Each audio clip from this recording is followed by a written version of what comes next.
What's going on, everybody? Eric Lindquist at Stochastic here on the Odd Shopper channel, coming to you with another edition of Lindy's Leads, Likes, and Locks. Hit that like button, subscribe button, notification bell. Goes a long way for me on this video, goes a long way for you. That way you become a prize whenever great content is going live here at our little neck of the YouTube woods. Betting card just kind of getting going here right now. The half unit on the Dodgers not looking so good at the moment. They're down 4-1. It's the Dodgers. They could always have something show up, but Grayson Rodriguez starting to look a little bit revamped. I'm going to go through some of the stuff there with him, mainly because AAA's been going really, really good. Majors gone really, really bad. Generally, young pitchers, they might need some time to adjust, and, well, maybe he's one of them as well. So, I don't know, it's just the half unit that I have going here at the moment. Everything else just starting, it's getting close to the evening window. That's when it really gets fun. I ended up on the Minnesota money line for quite a bit there, plus 120. Thought that was a really good investment. Talk through that on Lindy's Locks Update. You can find that on Twitter at Eric Lindquist. Just search my name. That's my handle. Come hang out there. I'm talking about 15-20 minutes of baseball, updating you on the locks, which changed drastically. It went from 8 to 8.5 to 9 for the over of that Yankees and Angels game. Completely different play when you're talking about it being up at 9 and juiced pretty heavily still, so minus 106 at a lot of places. Had some even money 9s. I didn't completely hate that, but you want to be updating those throughout the day, and hey, I'll do that for you. I'm also going to do it for you. If you sign up for the BetMGM in the link below, you're going to get yourself 2 months of premium Discord with myself, Eitan Shander, Ben Raza, all the analysts you know and love here on the Odd Shopper channel coming to you in the premium Discord. I have my betting card there for everybody. Everybody's consumption every single Sunday through Friday, Saturday. It's a day of rest. It's nice to just be able to kick your feet up. And actually, I end up betting MMA a lot. I just don't ever post those because it's just, it's my thing. I'm learning. I'm about 7-8 months into diehard MMA-dom. Is that the right way of saying it? I don't know. The right way of saying BetMGM, though, sign up, get those 2 months, but also up to $1,000 in bet credits. I'll talk about them a little bit later. Only if you're 21 and over, and if you have a gambling problem, please call 1-800-GAMBLER. But it's a typical Tuesday, friends. And what does that mean? 15-game slate, every single team on the board for this Tuesday. Lots to get to, lots of plays, couple of locks, too. We got those locks. It's always fun. Locks of love, if you will. Anyway, we got my friend Jacob here along for the ride. He's got beautiful hair, that's for sure. There's no doubt about that. He'd be a great culprit for that. I really have nothing else to add. Let's get to the pick, shall we? As we get it kicked off, I just want to point out once again, starting pitchers above my head. That is all producer Jacob. Give him some love in the comment section below if you enjoy watching that. I think it's a pretty cool little addition. Well, we have Julio Teheran, we have Aaron Nola going in this lovely little affair, and you know how I know that? Because I can read. I also researched, which was, kind of helpful, kind of what you need me to be doing. Aaron Nola continues to be one of the best pitchers in baseball, even if the K stuff isn't as salivary. What was the word I was trying to go for there? Salivary? That's not a word. It's not a word. Aaron Nola, though, very good at pitching. 302 xWOB with 24.9% K rate, 6.2% walk rate. Gets this matchup with the Brewers that they're not very good. I know that they swept Cincinnati over the weekend. That was very much needed for them there. But Milwaukee, just a 90 WRC plus against right-handed pitching on the season with a 146 ISO. Christian Yelich starting to show glimpses of that MVP form he had once upon a time. But, one weekend does not a baseball player make. I bet he was pissed about not being at the All-Star game. He shouldn't have been at the All-Star game. There are a lot of better players this season. It's what it is. Be better. That's the beautiful thing about baseball is you can play yourselves into contention because as long as you're hitting better than 250 with, 700 OPS, things of that nature, like you're going to somebody's going to want you. You're going to be on somebody's bench at the very worst. So baseball, just like golf, it is a very, very fair game. Hard to really just say you don't belong if you're putting up numbers and raking at the big league level. Speaking of that, Julio Teheran, he's been putting up numbers this season, but it has started to fall off the wayside just like we knew it would at some point. His last 2 starts, a little bit sketchy. 7 earned against the Mets, 6 earned against the Cubbies. But it's not just that for me. The fly balls have been trailing up a little bit there. He had 11 of those puppies against the Mets. 5 against the Cubs. He had 11 ground balls. That was a much more decent outing. You know what? We're going to figure this out here as we go along. But 7 Ks he did have in that outing. Still, I don't care. We're going against Philly. They have some lefties. I don't know if you've heard of them, the Bryce Harpers of the world, the Kyle Schwarbers of the world. They got some power. And with great power comes great responsibility to potentially bet them. I just want to see a better number than this. Plus 102. I have this as a break even. Let me double check the sheet. Plus 107. That's not that far away. If it moves to that, that becomes a half unit play. So maybe you find it some other book or some things there. But as it stands right now, that's where I'm leaning. But it is not on the card on a 15-gamer as of right now. Let's check in on the Los Angeles Dodgers. Hey, 4-2, top of the 6th. So not completely dead there yet, but didn't feel very good. Michael Grove going here for the Dodgers this time around. Tyler Wells on the bump for the O's. And I think you know by now, I think you're very, very aware, I don't like the starting unit except for one Tyler Wells, who I think has been by far the best starter out of anybody for Baltimore all season long. A .219 expected batting average, 25.4% K rate, 6% walk rate. I go through his mix. I like the four-seamer, cutter, slider, change combination. He mixes levels well. He's keeping hitters off balance. And while he only has a 33.1% ground ball rate, he's still limiting some of that hard contact to lefties. Now, he does have the .439 expected slugging that is trailing up against lefties. It has that 21-degree average launch angle, but as long as that hard hit stays in the 38-39% range, I think he'll be okay. You can still find some lefties on the Dodgers side. They're pretty good. Max Muncy, Freddie Freeman, heard of him, like him, roast him, boil him, stick him in a stew. First breakfast, second breakfast. Pippin. I just had to do it for myself. Michael Grove on the other side has been brutal this year, even though he was the starter that was promised. 347 xWOBA, 272 expected batting average. Primarily four-seamer slider. That's all he's really thrown together. It does have a curveball he has to mix in against some of those lefties, but overall, oh boy. It's been rough. And this is kind of one of those classic spots. I said it before. It's the Dodgers lineup, plus money's attached to it. But on a 15-gamer, I'm not forcing this, and I wouldn't even say that I forced it on Monday. I thought it was a legitimately decent play. Sheehan's a little bit better than that of Michael Grove, though. So that's where the Dodgers lean shows up here. Maybe people end up on Baltimore. It's a thing that could happen.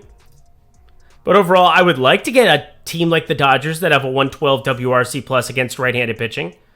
That would be kind of fun for me. Doubt we get it. Yeah, we're just not going to bet anything in this game. Maybe some lefty power, but that's about it. We had some weather there Monday in Pittsburgh. Ended up being all right. Late start. Now it looks a little bit better from a weather perspective, I think, going into tomorrow. Again, I'm glancing through this and seems as though we should be clear of some of the weather issues that have lingered on Friday, on Sunday, on Monday. It's been popping up. That's that humidity thing. It's abysmal. That's why I don't live in Florida. But we're going to Pittsburgh. Should be better for it. They have a river. It's pretty. Tuesday, July 8th. Why am I saying the date? It doesn't matter. We have Mr. Logan Allen. We have Mr. Mitch Keller. And oh my gosh, these are some pretty darn good pitchers, wouldn't you say? Logan Allen, 3.47 ERA, 1.44 whip. The whip is definitely worrisome. Logan Allen got sent down out of the middle of nowhere, in my opinion, because I thought they were just going to kind of let him work through some of these issues where he been pitching way too deep into games. Look at his last outing against Kansas City on the 28th of June. 98 pitches in just 3 2/3. So maybe they were just trying to limit his innings, but he's definitely a young pitcher with a lot of good stuff. That sub 3.5 ERA, going through his pitch mix. I like the four-seamer change combination. It's really all that he throws are those two pitches. They're really good pitches overall, too. The fastball does get tuned up a little bit, and then you have a 258 expected batting average, but a 44.6% ground ball rate is not nothing.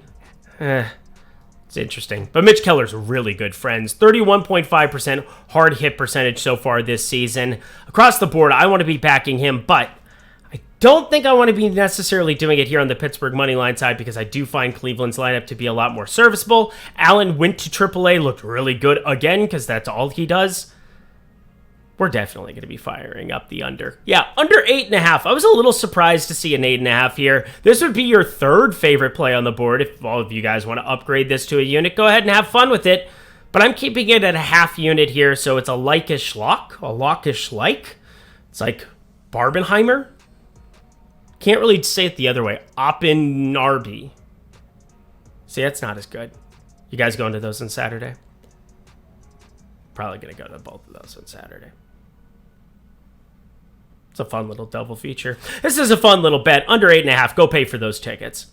The Toronto Blue Jays hosting the Padres. And, well, we got a lot to talk about here. Joe Musgrove, he's taking the bump here for the Pods.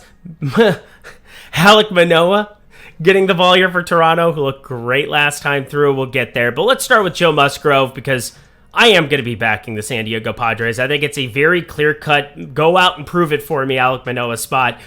But it also helps to have Joe Musgrove with a sub-5% barrel percentage, 340 expected slugging, 30.5% hard hit percentage, and a 5.2% walk rate across the board, doing everything well. Since he got back with that toe injury right out of the gate, been looking better and better and better. And hey, we're just going to play along here with San Diego money line, mainly because Alek Manoah, dude, one start does not a pitcher make, and we have a much larger sample size of him struggling. He had to go down to rookie ball and get lit up in Florida. But then he started figuring it out. Had a really good outing at Double-A, gets pulled up to the big leagues, faces Detroit before the break, 6 innings, 5 hits, 1 earned, 8 Ks. Season high 8 Ks. ERA is now sub 6. But it's still not quite the Alek Manoah that we're accustomed to. And going through some of his pitch mix, if it wasn't Detroit, the second worst team in baseball against right-handed pitching, I don't think he runs into possibly this much success. So I get a Joe Musgrove team at nearly even money. Pretty clear cut for me that we just say, hey, go prove it against a much more proven lineup. And has San Diego been struggling this year? Yes. But they still have a 99 WRC plus against righties. Manny Machado, since coming back off the IL, has looked really good. So, like, bet them? Yeah, I think we're just going to bet them. Padres here get it done for us. Kind of a meh spot here for me, but I do have a play, and I do think this K prop ends up a little bit lower. And we're not talking about Carlos Carrasco. We're not backing his Ks in any way, shape, or form unless we're going under, like Australia under. Put another shrimp on the barbie, Carlos Carrasco. Even though I'm going to go out and cheer for him. One of the best stories in baseball, routinely. Not a good story, though, when you have a 5.16 ERA, 1.43 whip. Did go 8 innings strong against Arizona in a very surprising outing. We needed 1 run from the Diamondbacks. 1. I had the over of 9.5. I'm looking at my sheet. It pisses me off. Actually, no, I had a push on a 9, too. That's good. But 9-0. Mets end up running the table. Looked a lot better before the break, although probably too far behind to really make it work. Oh, my God, the Dodgers are up 6-4. Ooh, we are alive on Monday. You guys don't care. This is about Tuesday's game. So Lucas Giolito, this is the guy I want to star, highlight, circle, everything. I do not think he is wearing a White Sox uniform come the end of the year. In fact, a lot of White Sox probably not wearing White Sox uniforms at the end of the year. And no, not because they're going to put paper bags on their head, be those shameful fans and, just hide their heads in public. But Lucas Giolito is wanted, and I totally understand why. 25.3% K rate, 7.4% walk rate, has had Cy Young stuff in as recent years as 2021. It's just fallen by the wayside a little bit, but he did go to a school with one of my buddies once upon a time, Harvard Westlake High School out here in California. Just saying. You want to be on the lookout, friends. One of my buddies says Lucas Giolito wants to be a Dodger more than just about anything. I hear those whispers. I hear them whispering in the middle of the night. Psst. I don't know what the fuck bug I was just imitating is, but you don't want it anywhere near you. Lucas Giolito, though, I would want on my baseball team. Twins? Can we make a move for it? We're not going to get him. We don't even need starting pitching. We need bullpen arms. We need 7 other hitters. It's not great. But a 3.45 ERA, 1.14 whip has looked really awesome with some strikeout stuff of late. Boston, Angels, 10 and 9 respectively. But then 4 and 5 against Toronto and St. Louis. And I think that's where we're going to be running into here is the potential of a 5.5 line that isn't juiced all that extreme on the over. So I know this seems like a low number. If this ends up being 6.5, we're going to have a completely different conversation. But against a Mets team that generally doesn't strike out very much, I like the stuff. I like the way that Lucas Giolito is throwing at the moment, specifically that four-seamer. 246 expected batting average. The spin, right in that 2157 kind of range. It's a little bit down from 2022, but it started to ramp back up in recent outings. So I'm looking at a Lucas Giolito K prop. I think you should be too. This is one you probably are going to have to ask me on what that number is when we come into tomorrow, but hey, hit me up on Twitter at Eric Lindquist. Would be happy to let you know. Or the best spot, just ask me in the premium Discord. Holy total, Batman. Giants, Reds. We're going to have a big total coming up later, too. It's just that it's not out yet. Just get ready for Coors Field. Coors Field's going to be off the chain. It's going to be off the absolute freaking chain. This one's a little bit off the chain, though, too. With Anthony DeSclafani and Luke Weaver going at it here. Those are two bad pitchers from the starting perspective. DeSclafani, 278 expected batting average, sub 19% K rate, the sinker not sinking, the slider not sliding. That's generally bad stuff. And Luke Weaver on the other side throws a lot of fastballs. They're not good fastballs, but he throws them. 43% hard hit percentage, 362 xWOBA, 10.7% barrel percentage. I can't believe he's evaded as many outings as he's had. I thought he would have been absolute beanbag chair, and he is for the most part. 7 earned over the course of this season. But you go to some of his home road splits over the course of this year, a little bit surprising that he's given up just as many 8 homers on the road, 9 there at home, but fewer home earned runs so far this season. Still a 15 inning sample size, but he does have a 1.47 whip at home, 1.73 whip on the road, and a worse batting average on the road. Just wild to me because, again, nearly 8 ERA at home, but the numbers have, from an analytic perspective, been better at home. I'm not a big home road split guy. I'm just trying to make any case that we wouldn't want to jam the over here. And part of that is because my model isn't completely in love with it, and I don't understand it, and I might end up just going against the grain here. It really depends on what your Jock Peterson, Mike Yastrzemski, Michael Conforto. There's enough lefties there on the San Francisco side that I think I might just be blindly backing this one. But as it stands right now, I trust the model, leaning on the over of 10.5, although I thought about just putting it into play, making it a like, because I want to. But it's only projected for 11.1. That's not quite good enough unless we get something that really changes here. Something tells me, though, this moves to 11 by the time you hear it. I think we just stay away from this spot. Although it wouldn't surprise me to see this one ending 9-8 in any way, shape, or form. Bryce Elder on the mound here for the Atlanta Braves as they host the Arizona Diamondbacks, two really good teams in the NL coming down to the end of the wire here. Atlanta has number 1 seed aspirations. Arizona, they're live in the NL West. Never saw that one coming. Got rid of Madison Bumgarner, and life has been just give him the nah wave. Or what is this, a turtle wave? I don't know. I'm a weird kid, guys. But either way, I want to be targeting Zach Davies all the time. I think you know that by now. Unfortunately here, it's not like I want to buy back Bryce Elder here at minus 200. So probably going to be looking at some individual bats. And, well, Zach Davies over the course of this season, it's only 6 homers now. Only 6 homers through 11 outings. That's got to change. Why wouldn't it change with our friend the Atlanta Braves, who averaged nearly 2 of those suckers as a team per game since June 1st? They're really good with power. They're really good up and down the lineup. They have this guy named Matt Olson who's got 30 jacks already. Him and Shohei just doing crazy things. You won't believe this number. I think it's break even at plus 235. Plus 235. Plus 235, Matt Olson is actually in play for me. So, wowzer. Yeah, it's a lean for me. But, again, plus 235 here in ATL. We're starting to see some heat across the entire United States. We're starting to see it ramp up.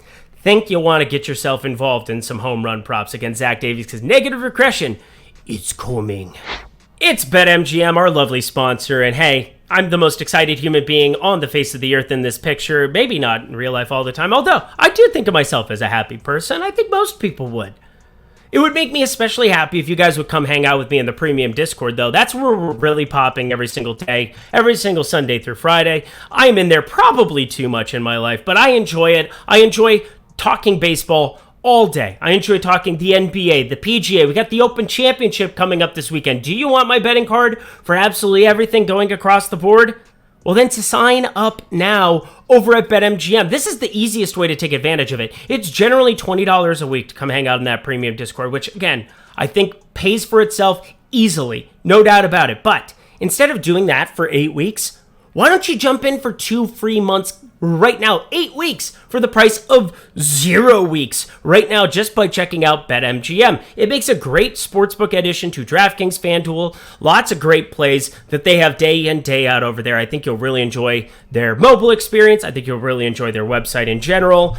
Make it another addition because more sportsbook are better than fewer so that you can always get yourself the best line. But that's not it, folks. You also get up to $1,000 in bonus bets back in your account on your first wager. So you deposit $20, you bet 20 on your first wager, you'll get $20 back if it loses. If it wins, you keep the money. The money is mine. It's so good, friends. Up to $1,000. So 20, 100, 500, whatever you feel comfortable with, whatever you could be responsible with, fire that up over at BetMGM, only if you're 21 and over. And if you have a gambling problem, please call 1-800-GAMBLER. Alrighty, y'all, let's get back to the picks.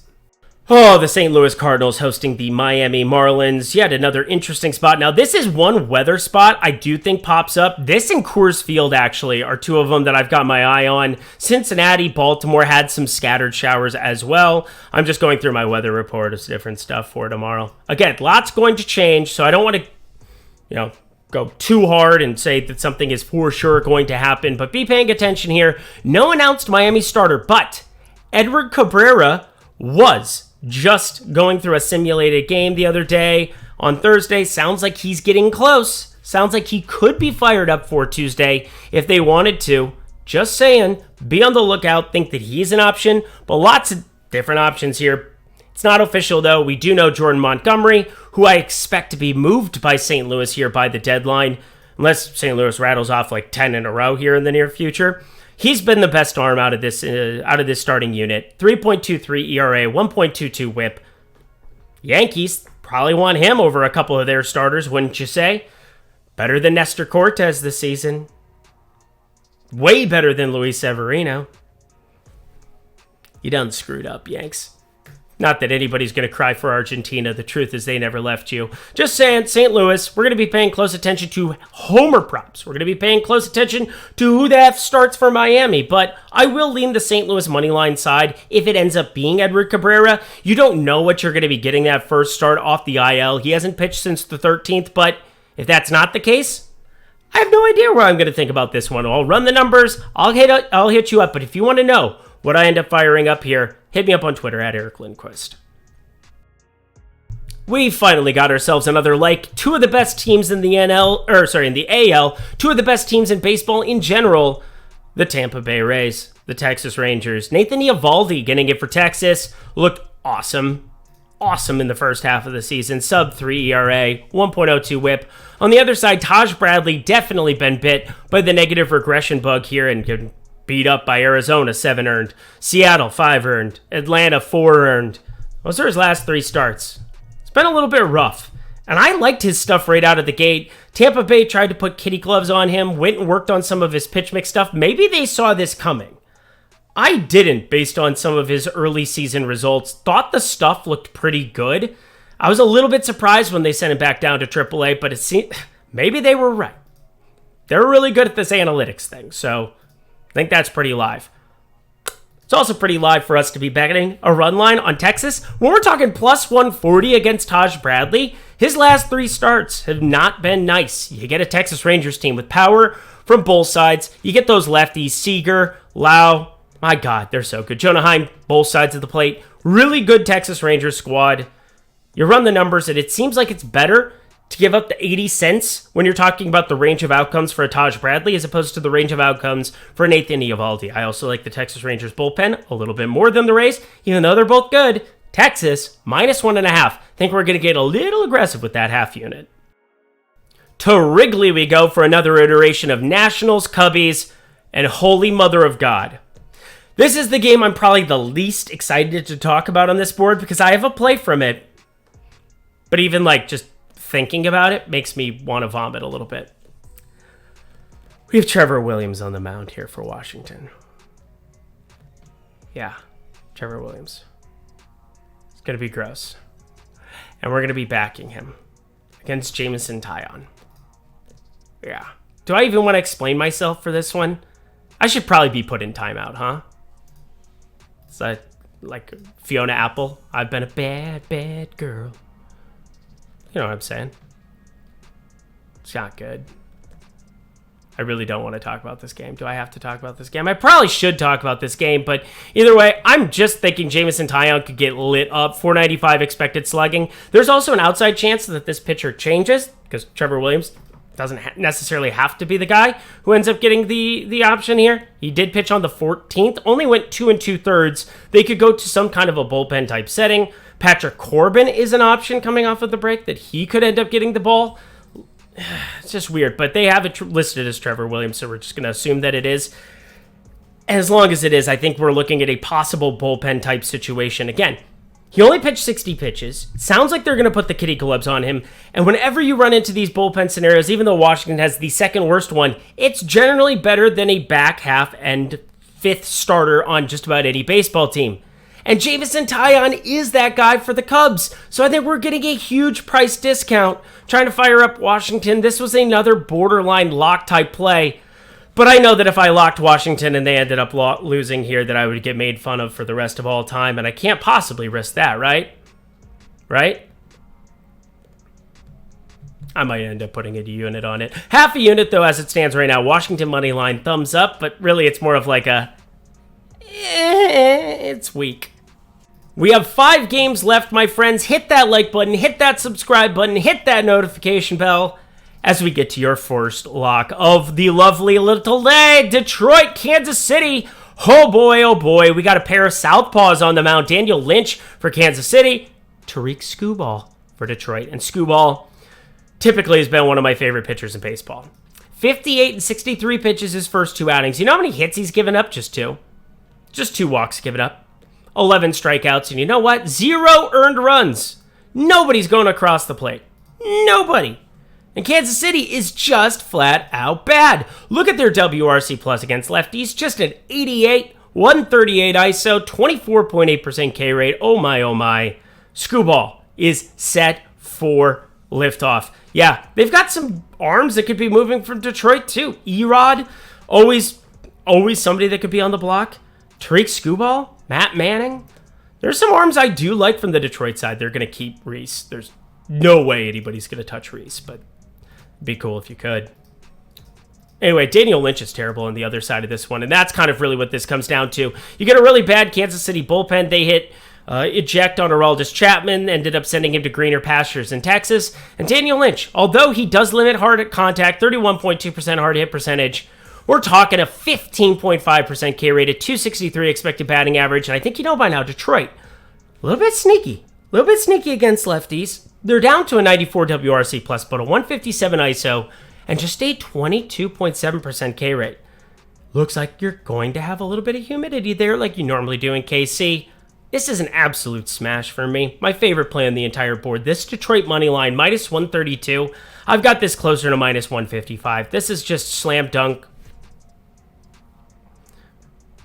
I really have nothing else to add. Detroit, one of the better pitchers. You're going to get a lot of bullpen arms coming in from Detroit, too. That usually bodes well compared to having somebody like Daniel Lynch on the mound for 5 innings. I alluded to it before, but we do not have a total from this one, and I think rain, weather, some issues here.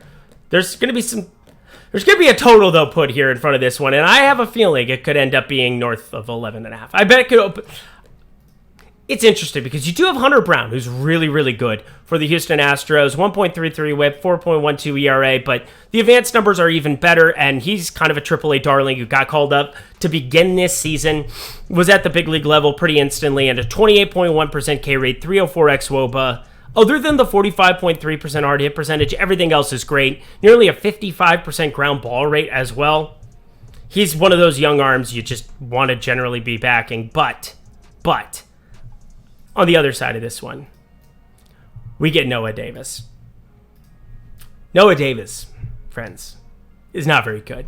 10.61 ERA, 2.25 whip, just 5 outings so far, 4 games that he started at the big league level now, and it has been atrocious. And you never know what you're going to get from AAA Albuquerque. It ends up being one of those ballparks where I don't know what to make of any of your numbers, but he had a 7.47 ERA, 1.91 whip coming into his last outing, and then, well, 9 earned, 11 hits. He was responsible for that ridiculous 25-run game. Not all of them, him, but 9 of those 25 runs accredited to him against the Angels all the way back on the 24th. Now, it's been a hot second since we've seen Noah Davis, but sounds like he's going to get the ball for this one. I think that being the announced starter, if that ends up being who this TBD ends up being, we're going to be taking some overs. Even with Hunter Brown on the mound, you do get you get Chris Bryant back in this lineup, CJ Cron back in this Colorado lineup. But looking on the Houston side, there's one lefty to rule them all and one lefty to find them. It's been Kyle Tucker. And Kyle Tucker, 15 steals on the season as well. I might be double dipping here. He has not ran over the course of the last 4, not ran in a single game, even with 4 hits in that Sunday Night Baseball festivities. Crazy come from behind. He had the ridiculous catch. They're going to have to start letting him run a little bit here, and, well, this makes sense, because if you end up on base here, I bet he snags a couple of bases against this Colorado lineup. Elias Diaz does have a bit of a cannon, but really slow delivery time by some of these. We could maybe talk about that on Lindy's Locks update tomorrow. Pop-up time. It's listed on Baseball Savant. It's fun stuff. Elias Diaz. We'll talk through that maybe. Just depends on what this number ends up being. If it ends up being the lock, we can talk through it. But Kyle Tucker to hit a home run and Kyle Tucker to steal a base. 2 things I'm very interested in taking a look at for tomorrow. So I'm going to lean on both. Kyle Tucker would need to be better than plus 295, which I totally expect. And then from the stolen base category, I don't have a break-even number on it, but I do kind of have an idea of where I want it to be. You want to know if it ends up on the card? Check out BetMGM or hit me up on Twitter at Eric Lindquist.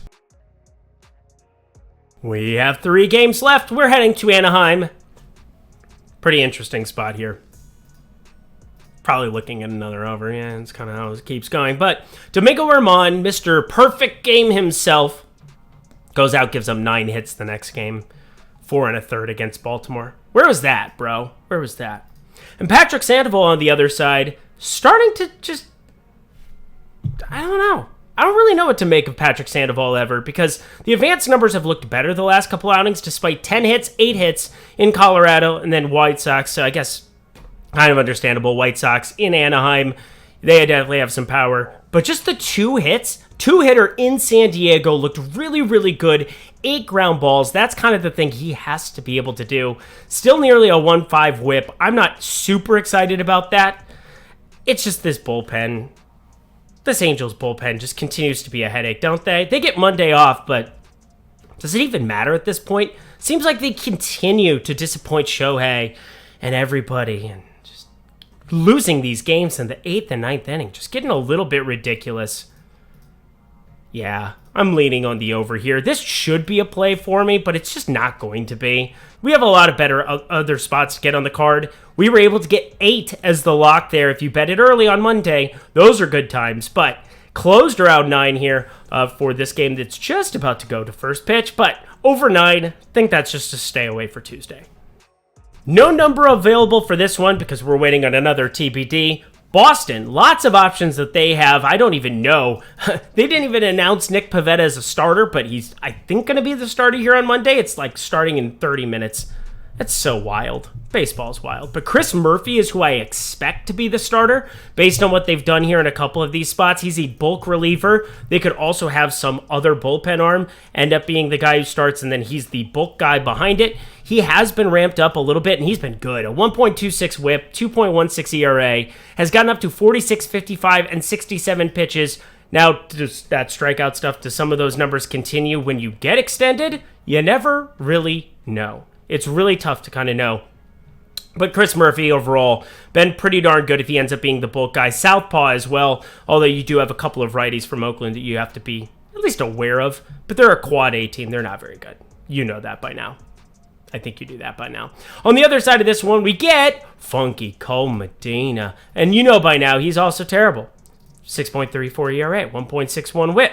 He's been better of late. Had 9 strikeouts against Boston in Boston the other time around.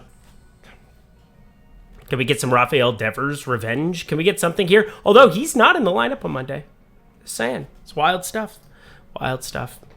Of course I'm leaning Boston -1.5 without seeing a number. Are you kidding me? Oakland? This funky Cole Medina stuff's got to end. I've had enough of this. Although ground ball rate's been decent his last 3 outings too. Lots to be able to mine out of this one still. Gotta see who the Boston starter is, kind of important. We'll also pay attention to what happens with the bullpen arms here on Monday, considering Pivetta shouldn't be long for this one. Boston -1.5, pending bullpens, pending a lot of stuff. Would like it to be on the card if it has plus money. And our final game of the night, of course, I'm in Seattle. And of course I have a lock at this ballpark. Maybe it's true. Producer Jacob might be onto something. Oh, you always have a lock from Seattle. I don't notice this kind of stuff. I just find the best plays, I identify them, and I bet them. And then you tail me. And then we make lots of money together. And then you tell me, Eric, you're so smart on Twitter. Eric, you made me so much money. You're my best friend. I paid for college through it. You know, I got my wife, a handbag she doesn't need because some, I don't know. You want to talk a lock? Let's talk a lock because I don't know what story I was telling. Bailey Ober going here for the Minnesota Twins, my Minnesota Twins, and Brian Woo going here for the Seattle Mariners. And Brian Woo has some really good strikeout stuff. We've seen it routinely coming from AAA. Over here, again, like a 40% K rate there at AAA this season. That was stupid. 30.5% here at the Bigs, 262 xWOBA. He is this season's, well, I don't want to put him in Spencer Strider category, but again, best K rate amongst any qualified rookie thus far. Brian Woo, just ridiculous stuff. Continues. He's made me feel really, really smart. 50% four-seamer usage. Sinker breaking directly off of it. It's an arm level thing, friends. We'll talk about it tomorrow. And Bailey Ober, 33.9% hard hit percentage, 297 xWOBA, sub 25% K rate, but 24.6% is not nothing. 5.6% walk rate. You get this run suppression here that exists when you head into T-Mobile, like I always talk about. Neither of these lineups are all that enticing. And then, BetMGM and DraftKings both have this at -110. BetRivers and Unibet, which are traditionally much softer books, have this up at -115. So friends, I think I'm getting a discount on this play here, just getting the standard -110 juice. This is a very no-brainer, no doubt about it, slam dunk type play. A little bit behind that Detroit money line for me, but ever so slightly. 1 unit play, under of 7.5 runs in T-Mobile to round out our lovely, lovely little card. And that does it for another edition of Lindy's Leans, Likes, and Locks. You know what to do. Go to that comment section below. Let me know your favorite plays on Tuesday's slate. Check out BetMGM. Get yourself into that premium Discord. Come hang out with us. Come bet with us. Check out, see what I'm firing up every single day, every single Sunday through Friday. Great stuff. As always, thank you to producer Jacob. So fun to have those pictures above my head. Cool stuff. Yes, we're going to be waiting for a couple of things here and there, especially as we get into the late dog days of summer. We're talking August into September. You never know who's going to pitch until like day of. We're going to have some shenanigans, that's for sure, for some of these bad teams. But I'm here for you. I got you covered. We're going to have ourselves some fun. That's why we have Lindy's Locks Update over on Twitter. Go follow me at Eric Lindquist. Would be happy to help you over there when you check out that video on the daily. All right, y'all. I'll be back tomorrow because I always am. That's great stuff. Until next time, I'm Eric Lindquist. Best of luck in the MLB streets on Tuesday.